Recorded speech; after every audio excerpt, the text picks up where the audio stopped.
ఏం చేద్దాం అనుకుంటున్నారు కొత్తగా మార్పులు చేర్పులు? ఏం చేస్తాం మేడం, మనం చర్చికి పోదాం అనుకుంటున్నాను. అదే అది కాకుండా ఈ సంవత్సరం మొత్తంలో ఇలా జరగకుండా ఉంటే బాగుండిద్ది అని ఏమనిపించింది? ఏ విషయం అనిపించింది? అన్నీ మన చేతుల్లో ఏం లేవు, దేవుని చేతుల్లో ఉంటాయి అన్నీ. సో కాబట్టి చర్చికి వెళ్ళి ప్రార్థన చేసుకొని అందరూ హ్యాపీగా ఉండాలని కోరుకుంటున్నాం. మీరు పాస్టరా? లేదు మేడం, లేదు, నార్మల్. అంటే ఇంత దేవుడు మాటలు చెప్తుంటే అందరూ మంచిగా ఉండాలా, అందులో నేను ఉండాలని కోరుకుంటాం. Nice sir, thank you so much sir. New ఇయర్కి ఎలా ఏం చేస్తే బాగుండిద్ది అంటారు? ఏం చేసి కేక్ కట్ చేసుకుంటే బాగుంటుంది. అది కాదు, కేకు బిర్యానీ డ్రింక్ కాకుండా కొత్తగా మన యువత పాడైపోయింది. ఆ యువత న్యూ ఇయర్కి ఎలా కష్టపడి తల్లిదండ్రులను వచ్చే సంవత్సరం నుంచి అయినా ఎలాగా ప్రౌడ్ చేస్తే బాగుండిద్ది అంటారు?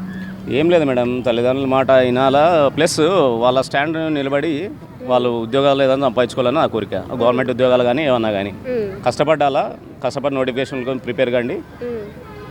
మీ సొంత కాళ్ళ మీద నిలబడాలి, ఎవరి కాళ్ళ మీద మీరు నిలబడకూడదు. తల్లిదండ్రులు ఈరోజు ఉంటారు, వాళ్ళు ఏం చూడరు. నేను అదే చెప్తా, మీరు కష్టపడి మీ స్థాయి ఏందో నిరూపించుకోవాలి.